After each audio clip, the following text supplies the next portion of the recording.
Hi viewers, అందరికీ కూడా నమస్కారం. ఈరోజు శ్రావణ మాస తొలి మంగళవార నాగుల పంచమి శుభాకాంక్షలు తెలియజేసుకుంటూ ఈరోజు శివపార్వతి ఆలయం బాస్పల్లి దగ్గరలో ఉన్నటువంటి ఆలయం గురించి మనకు తెలిసినటువంటి కొన్ని విషయాలు తెలుసుకోవడానికి మీ ముందుకి రావడం జరిగింది. సో ఈ ఆలయం గురించి 2 విషయాలు మీకు తెలియజేస్తాం. ఆలయంలోకి వెళ్దాం రండి.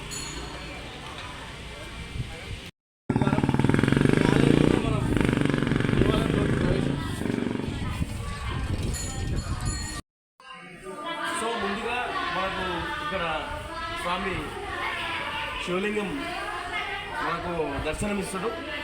ఈ యొక్క శివాలయానికి మొదటగా శివలింగం దర్శనం చేసుకున్న తర్వాత గుడిలోకి ఆలయ ప్రవేశం ఉంటుంది.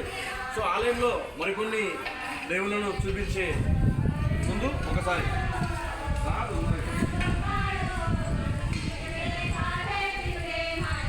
ఆ తర్వాత మనకు శ్రీ ఆంజనేయ స్వామి దర్శనమిస్తాడు. ఈ యొక్క ఆంజనేయ స్వామిని అందరూ కూడా దర్శించుకొని ఆంజనేయ స్వామి యొక్క దగ్గరికి వచ్చి అందరూ కోరికలు కూడా చెప్పుకొని ఆయన యొక్క ఆశీస్సులు అందరూ కూడా పొందుతారు. మనం కూడా అందులో భాగంగా శ్రీ ఆంజనేయ స్వామి దర్శనం చేసుకున్నాం. జయ శ్రీరామ్. ఈ ఆలయంలో ముందుగా స్వయంభూ శివుడు స్వయంగా వేసినటువంటి ఆలయాన్ని మనం సందర్శించుకుంటున్నాం. దాదాపు 400 సంవత్సరాల క్రితం శివుడు స్వయంగా వేసినటువంటి ప్రదేశంలోకి మనం వచ్చేసాం. సో ఈ ఆలయంలో శివునితో పాటు అదేవిధంగా మనకు అమ్మవారు పార్వతీమాత గారు కూడా దర్శనం ఇస్తారు. వారిని స్వయంభూడు లింగాన్ని స్వయంగా మీ అందరికీ చూపించబోతున్నాం. ఓకే వ్యూవర్స్, ఎట్టకేలకు మనం శివయ్య లింగం దగ్గరికి చేరుకున్నాం. సో శివయ్య లింగానికి ముందుగా మనకు శ్రీ విఘ్నేశ్వర స్వామి వారు దర్శనమిస్తారు. అదేవిధంగా శ్రీ సుబ్రహ్మణ్యేశ్వర స్వామి వారు కూడా మనకు దర్శనమిస్తారు. స్వయంభూ అంటే దాదాపు 400 సంవత్సరాల క్రితం స్వయంగా వేసినటువంటి శివలింగాన్ని మీరందరూ చూడబోతా ఉన్నారు. ఆ శివలింగాన్ని చూసినటువంటి వాళ్ళందరూ కూడా శివయ్య అందరికీ కూడా అందరికీ ఆరోగ్యాలు ప్రసాదించాలని చెప్పేసి కోరుకుంటూ, అదేవిధంగా ఈ యొక్క శివయ్య దగ్గర ప్రతి సోమవారం నాడు అభిషేకాలు ఉదయం సాయంత్రం కూడా జరుగుతాయి. కానీ ఎవ్రీ డే మాత్రం ఇక్కడ పూజలు అందుకుంటున్నటువంటి శివలింగాన్ని మనం స్వయంగా దర్శించుకుంటున్నాం. ఓం నమ శివాయ, హరహర మహాదేవ, శంభో శంకర. అదేవిధంగా మనకు శివయ్య గారు ఎలా అయితే దర్శనం ఇచ్చారో అమ్మవారు కూడా పక్కనే ఉన్నారు. వాళ్ళని కూడా మనకు దర్శనం ఇవ్వబోతా ఉన్నారు. వాళ్ళందరూ కూడా చూపించబోతా ఉన్నారు.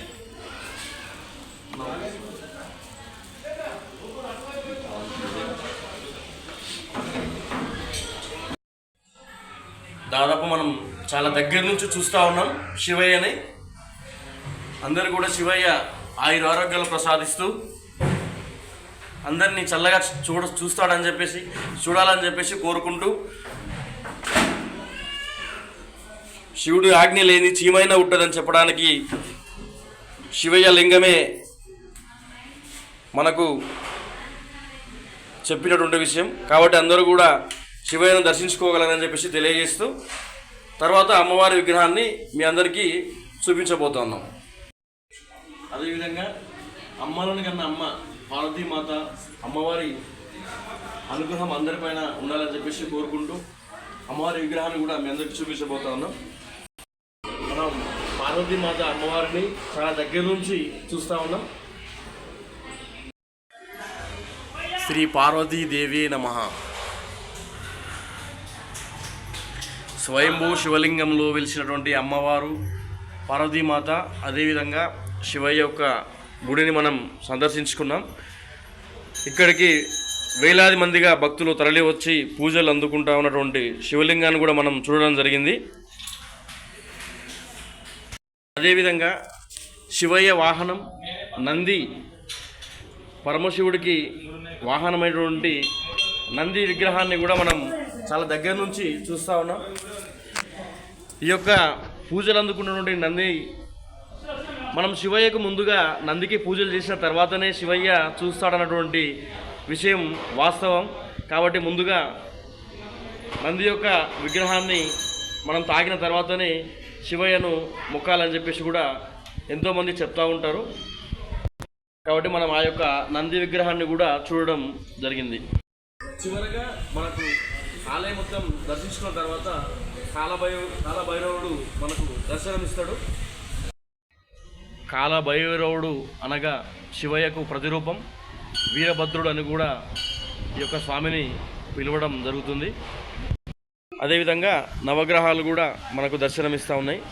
కాబట్టి వీటన్నిటిని కూడా మనందరం కనులారా చూస్తూ ఉండడం జరుగుతుంది. Okay, thank you. ఈరోజు మనం స్వయంభూ అయినటువంటి శివలింగాన్ని చాలా దగ్గర నుంచి చూడడం జరిగింది కదా. నెక్స్ట్ టైం మరిన్ని వీడియోస్తో మీ ముందుకు వస్తూ మరిన్ని దేవలింగాలను అదేవిధంగా దేవ దర్శనాలను మీ ముందుకు తీసుకొచ్చి మీ అందరికీ చూపిస్తాం. ఈ యొక్క ఆలయానికి మాకు సహకరించినటువంటి అందరు కూడా పేరు పేరున ధన్యవాదాలు తెలియజేసుకుంటున్నాం.